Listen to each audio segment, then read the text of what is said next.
Salut à tous et bienvenue dans le troisième podcast de la journée qui parle donc du mondial 2021. Si vous avez suivi les premiers, on a d'abord présenté le mondial, ensuite on a parlé du groupe de la France et maintenant on va vous parler de notre chère équipe de France. Jimmy, est-ce que tu es chaud pour parler de notre équipe à la veille du mondial? Bien rattrapé Lolo, toujours chaud, toujours chaud, toujours chaud. T'as failli Donc, bégayer là quand même, hein, je tiens à le préciser. ouais, je suis pas passé loin, mais c'est pas grave, on se rattrape. Donc l'équipe de France, on va en parler, on va commencer par parler de l'effectif que Guillaume Gilles a retenu. Il y a eu pas mal de critiques, notamment sur les réseaux. Toi, Jimmy, on va commencer directement, on va aller direct dans l'art. Des absents qui, selon toi, auraient dû être dans cette équipe. Oui, pas mal d'absents. Vu que je suis comment dire, quelqu'un de très préparé, je suis de nouveau en train de chercher la liste des joueurs de l'équipe de Ok, France. Non, je vais non, meubler pendant ce temps-là. non, Donc je c'est vrai peux. que Vas-y, vas-y. sur les réseaux sociaux, on a vu beaucoup de critiques sur cette espèce de copinage qu'on a l'habitude de voir depuis plusieurs années sur les anciens qui nous ont tellement apporté pendant 10, 15, 20 ans pour certains, mais qui aujourd'hui commencent à être un peu plus vieillissants et qui prennent la place de jeunes. Là-dessus, on a eu des critiques, notamment sur Michael Guigou, Lucas Ballot, Adrien Dipanda, pour ne citer que eux. Est-ce que tu veux parler de quelqu'un en particulier? Ben en fait, c'est plusieurs joueurs en fait même. En fait, on comprend pas. On comprend pas alors dans l'enregistrement, hein, dans la tentative précédente d'enregistrement, je faisais référence à l'article de Handzone, pour les citer, où ils avaient fait une sorte d'interview avec Canaillé et qui disait très justement qu'est-ce qu'on vise avec l'équipe de France actuellement. On essaie de gérer quoi? Le court terme, le moyen terme ou le long terme? Et je pense qu'en fait, il a mis le doigt sur ce qui embête la plupart des gens en fait. C'est-à-dire que quelle que soit la justification de ce que tu veux gérer, on comprend pas la liste en fait. On comprend pas. Pourquoi prendre par exemple Jean-Jacques Agvilo ou Yann Genty? Je comprends pas. Qu'est-ce que ces joueurs ont à nous apporter en tant que joker? Est-ce Oui, que et c'est puis comme tu sûr? dis, Est-ce que c'est Vas-y, vas-y, pardon. non, je disais comme tu dis, ce sont pas les meilleurs à leur poste et ce sont pas non plus des petits jeunes que tu vas développer quoi. À un moment donné, Après, il n'y a pas besoin ça forcément rentre pas dans une d'avoir logique. les meilleurs joueurs à chaque poste. Il faut que, voilà, trouver une sorte d'équilibre, on va dire, tu vois. Mais le truc, c'est que qu'est-ce que ces joueurs, ils ont de plus que d'autres? Quand tu prends un joker, par exemple, tu te dis, bon, allez, je pars avec un joker en base arrière de tous les joueurs qu'il y a en France. Bon, et on est des Nîmois, voilà. Faut être clair, on va pas mentir longtemps, ça va s'entendre au bout d'un moment. Voilà, donc on pourrait être, on va dire, chauvin, etc. On adore Jean-Jacques Agvilo, on est très content de l'avoir à Nîmes. Mais pour l'équipe de France, est-ce qu'il n'y a pas d'autres personnes qu'on aurait pu choisir? Bah, je sais pas. Comme Emmerich Joker. Min. Oui, par exemple, hein, pour ne citer que lui, voilà, je l'avais au fond du crâne. Ouais, c'est ça. J'attendais, je savais qu'il allait sortir à un moment donné là. Ah, c'était sûr, c'était sûr. Ouais, parce que moi, je l'adore.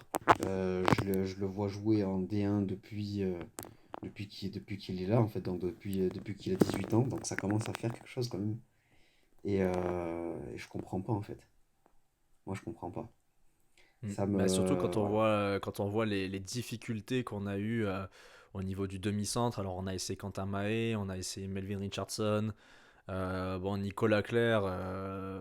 Bon ben voilà, comme tu disais, quelle logique, hein, Nicolas Clerc qui est plus non plus dans sa pente ascendante, on va dire, qui est pas au pic de sa performance. Alors ça peut dépanner, mais je veux dire, voilà, quand tu as un Emric Min qui est au taquet, qui est encore jeune, qui dans sa progression et qui casse tout avec son équipe de Nantes depuis quelques temps maintenant, c'est Hmm. quand même très surprenant de ne pas le voir sélectionné à la place de Nicolas Clerc, par exemple, ou Jean-Jacques Aquevilo, comme tu disais.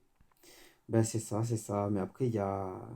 Voilà, je regardais, j'ai cherché une référence. Après, il n'y a pas que ça, il n'y a pas que lui en fait. C'est par exemple Euh, j'ai perdu l'article évidemment. Non, voilà, je l'ai retrouvé. Voilà, Yann Genty. Yann Genty, pourquoi? Pourquoi? Pour le Ça va être son coup, quart d'heure là. voilà, Yann Genty, je l'aime beaucoup, il est très fort. Certainement que moi je ne mettrai pas de but, mais je suis désolé, quitte à prendre un joker, pour le coup, on va être chauvin, mais pourquoi pas prendre quelqu'un comme Rémi Desbonnets ou, ou même, je sais pas, on n'a pas parlé dans l'autre enregistrement, mais Samir Belhassen, par exemple, ou Bonnefoy, tu vois, en tout cas des jeunes qui peuvent en tout cas venir et commencer à prendre un peu l'expérience, sentir un peu voilà, ce genre de compétition, tu vois, pour la première fois en fait, même des tribunes en fait. Et là, il est gentil, il a 37 ans. Moi, je sais pas, je comprends pas en fait. Je, Ouais, bah je suis ça c'est vrai fatigué. que voilà, non mais c'est vrai qu'au final ça c'est quand même assez contrariant parce que comme tu disais, bon voilà, Chauvin, on est ni moi, on aime Rémi Desbonnets aussi parce que Desbonnets il a enfin c'est clairement le meilleur relanceur de la ligue en termes de gardien. Le gars t'envoie des caviars sur caviar, c'est Et un peut-être, quarterback et et c'est peut-être même, exactement, ouais. Faudrait qu'il pense à une reconversion là, en NHL. Mais, ou en NFL plutôt, je sais plus comment ouais dire. ouais en NFL NFL. c'est mieux ouais. Ouais, c'est mieux, c'est mieux, c'est mieux. Mais ouais, des poneys, par exemple, ouais, il a ce côté atypique.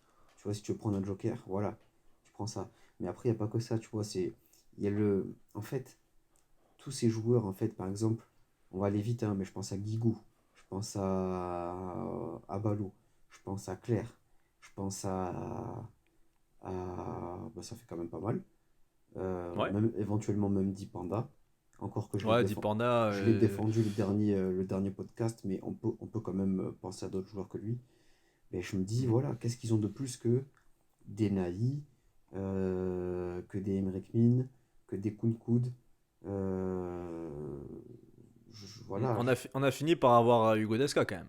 Parce que ça a été très demandé sur les réseaux. Pourquoi pas Hugo Desca? Pourquoi pas Hugo Desca? Finalement, sur le gong, il y a Hugo Desca qui rentre pour le mondial. Ça, C'est c'est quand même vrai. positif. Mais alors Desca, alors là c'est pareil, c'est des arguments de comptoir, hein, donc Desca, apparemment il y avait toute une histoire de mentalité, de caractère, Ah, qui tournait autour de ce garçon quand il était plus jeune. Parce que il est arrivé en équipe de France tôt, hein. C'est pas sa première fois qu'il est en équipe de France, hein. Il avait fait déjà c'est la... un petit passage, mais il y a longtemps. Mhm. Et là, je peux pas parler fort en fait, parce qu'on est dans des conditions extrêmes. Donc voilà, mais là du coup, Desca, il y a eu du temps qui est passé. Il est parti jouer en Roumanie, il a fait des choix un peu de carrière qui paraissaient exotiques aussi. Mais finalement, il est revenu fort. Il a redécouvert la Ligue des Champions avec un club roumain. Il est revenu à Montpellier, il performe. Apparemment, ben, tout va bien de son côté, donc on est très content de l'avoir. C'est vrai que c'est une victoire en soi. Mais il y a des joueurs, voilà, on comprend pas. En fait, il y a toute une génération de jeunes qui sont très très bons et qui mériteraient de prendre de l'expérience, en fait. Voilà, tout simplement. Ouais. Et surtout quand les anciens ne sont pas irréprochables.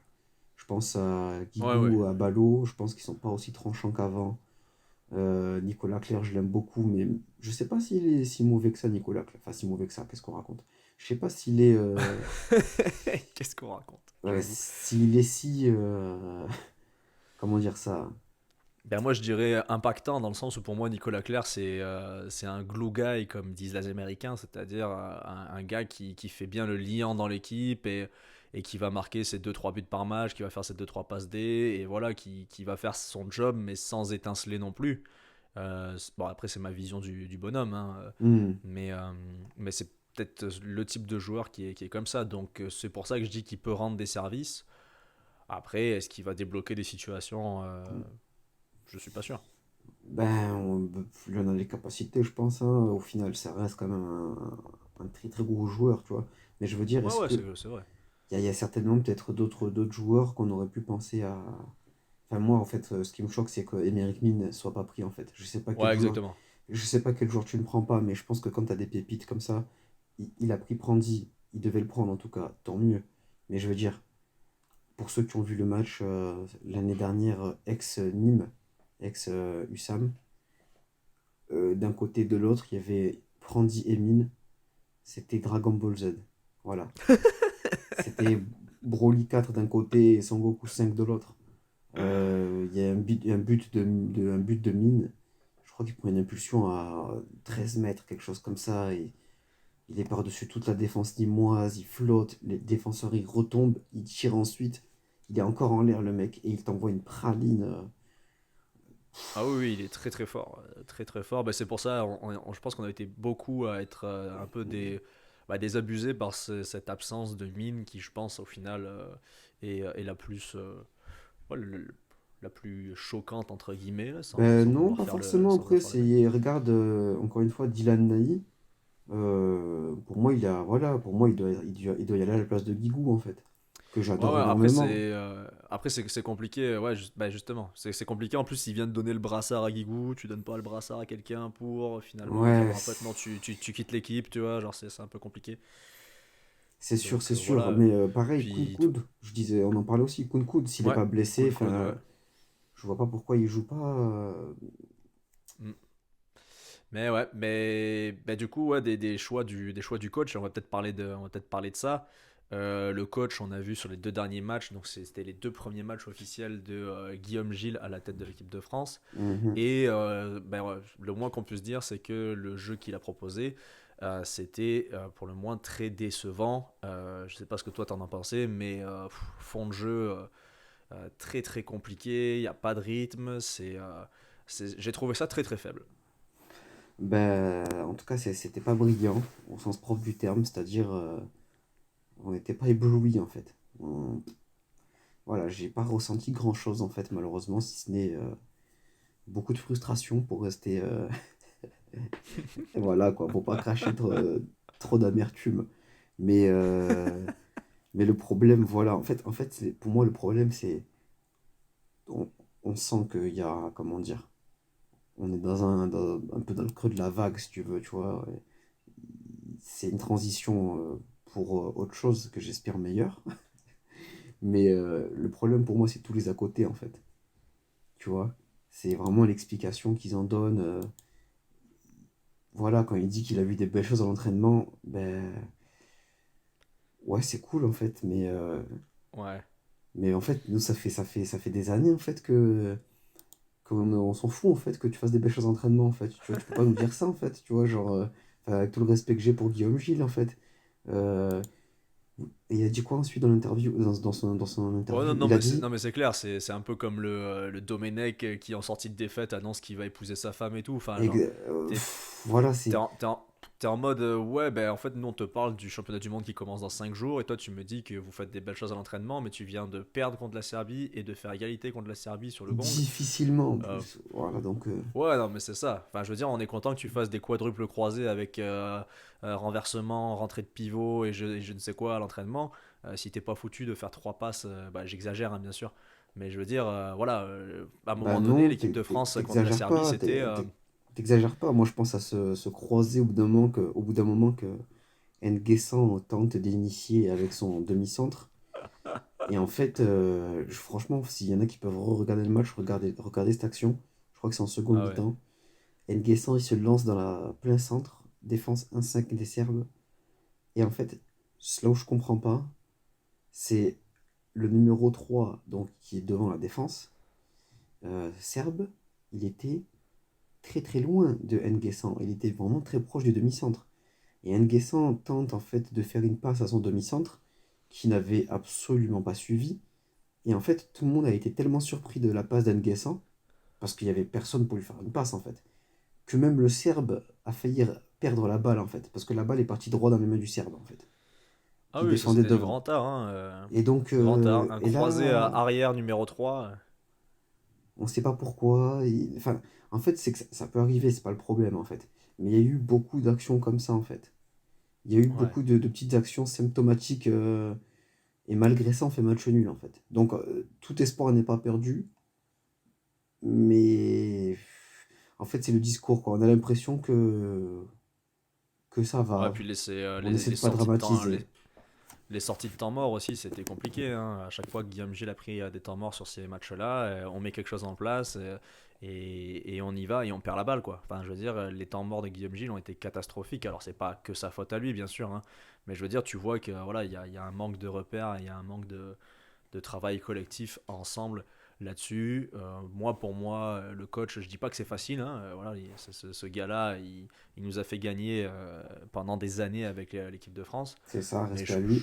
ouais, c'est ça. Mais je pense que là, pour l'instant, j'espère qu'il va nous faire mentir. Mais pour l'instant, c'était très faible ce qu'ils ont proposé. Alors peut-être qu'on est on est les champions du monde aux entraînements, mais en l'occurrence, on le Bon, saura après, pas. voilà, c'est pas ce qu'il a dit, mais il a quand même dit, par exemple, il a dit, par exemple, comment il a dit ça?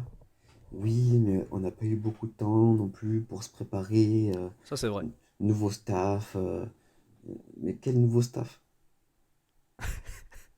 Ouais, au niveau du staff, c'est vrai que bon, Enfin, peut-être que c'est le staff est différent, j'en sais pas comment, encore une fois, voilà, je me suis pas pleinement intéressé parce que je faisais ma boudeuse, voilà, j'ai boudé l'équipe de France. Et l'information, tout ce qui se passait autour, je voulais pas savoir. Mais bon, je vais m'y remettre quand même parce que il faut quand même soutenir un minimum. Mais bah oui. on comprend pas en fait de quoi tu nous parles, Guillaume. Qu'est-ce que tu nous racontes? Qu'est-ce que tu dis, Euh, Guillaume? Personne n'a eu beaucoup de temps pour se préparer. Un nouveau Ouais. staff peut-être, mais tu es là depuis l'Ardinard. Donc, en fait, tu es au centre des choses, en fait, Guillaume. Tu sais, en fait, normalement, pourquoi déjà il y a eu des problèmes. Tu n'es quand même pas, tu ne débarques pas dans le groupe, en fait.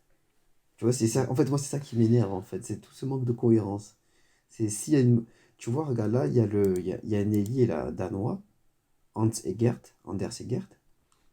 Mhm. Anders Egert, il est resté en sélection pendant très très longtemps.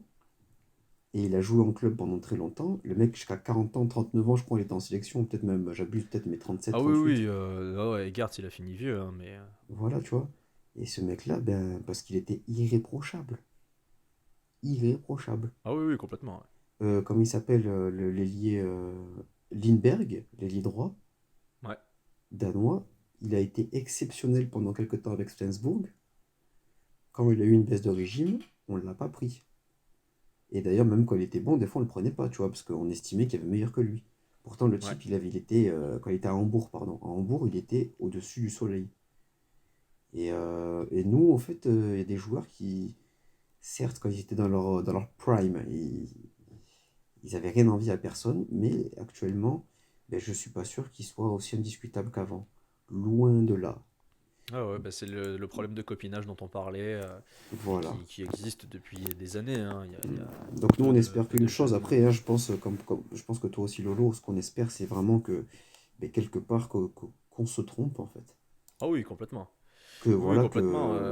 que ces joueurs fassent parler leur expérience et tout leur talent dans les moments chauds comme dans les moments plus calmes et que tout se passe Oui, bien. oui, bah Mais malheureusement, j'y c'est crois vrai pas. c'est vrai qu'on a tiré un portrait très négatif. Après, il faut pas oublier que sur le papier, individuellement, les joueurs qu'on a, ça joue dans les meilleurs clubs européens. Il y en avait plein qui étaient au Final Four. Tout le monde joue de la Ligue des Champions ou presque. Enfin, on a vraiment une équipe de brute épaisse. Après, maintenant, voilà, il faut savoir les faire jouer ensemble. Donc, le portrait n'est pas tout noir, hein. En plus, on a plein de jeunes qui sont quand même intéressants. Après, je dis jeunes, c'est autour de 25 ans, c'est pas non plus 18, Mhm. entre 23 et 25. Mais c'est super d'avoir des gars comme ça. Je pense à Richardson, Rémi Lee, Dikamem, Ah, etc. Richardson, il a même moins de 25, hein. Large, hein, dit Il a, quand même il a, pareil. ouais, Richardson a Fabregas, 23, Dikamem pareil. doit avoir 22. Enfin, ouais, Lagarde, Fabregas pareil. aussi, super. Donc, en vrai, l'avenir est quand même beau. Après, maintenant, il faut réussir à faire jouer tous ces gars ensemble comme il faut. Et j'espère que toi et moi, on se trompe et que Guillaume Gilles va nous montrer qu'en fait, c'est un génie tactique et qu'au final, on fasse des super performances dans ce mondial. Après, voilà, comme tu disais, j'ai peu d'espoir là-dessus. En parlant de ça, tes attentes pour ce mondial, pour l'équipe de France, en quelques mots, tu penses que raisonnablement on devrait viser quoi? Raisonnablement. Eh bah Ben, oui. moi je pense que voilà, au minimum l'écart. Je pense que si on fait, voilà, comme je disais avant, hein, comme on avait dit dans le premier enregistrement, si on fait les demi, on est pas mal quand même. Si on a une médaille, au top. Au top. Ouais. On a sauvé les meubles quelque part, tu vois. On est là, on est un peu en méforme, tu vois. Mais, euh, mais voilà, j'ai du mal à y croire à une médaille. Mais on va dire une demi, ce serait bien. Une Ouais. demi, Moi on pourrait. j'avoue que je suis encore moins, moins optimiste que toi. J'aimerais vraiment, comme tu dis, si c'est demi, pour moi, c'est Ah le non, non, non, mondial est attends, moi réussi. j'aimerais une demi. Une demi, ce serait réussir à fond le Oui, mondial. oui, oui.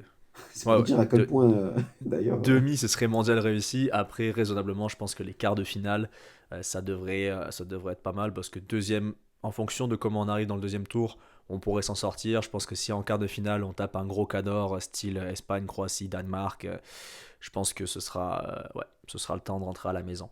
Après, voilà, comme on l'a dit, on reste des supporters, donc on espère qu'ils vont nous faire mentir et que tous ceux qui écoutent ce podcast viennent nous dire, vous voyez, vous avez dit de la merde, finalement on est champion, ben, on Voilà, sera très content. bande de bâtards. Donc voilà, ça va être la fin de ce podcast. On va essayer de rester actif sur tout le long de ce mondial. Pareil, petit format entre 10 et 20 minutes. Bon là on a fait un petit peu plus long parce qu'évidemment on parle de l'équipe de France, il y a beaucoup de choses à dire. Beaucoup Mais voilà, d'émotions. on va essayer de vous accompagner sur les prochaines semaines. Et voilà, Jimmy, quelque chose à ajouter ou on a fait le tour? Bon, non, tout m'apparaît bien. Ok, bon ben parfait. Ben écoutez, restez à l'écoute. On va vous balancer pas mal de contenu dans les 2 prochaines semaines. Et Jimmy, je te dis à très bientôt. À très bientôt, Lolo. Allez, ciao ciao. Ciao.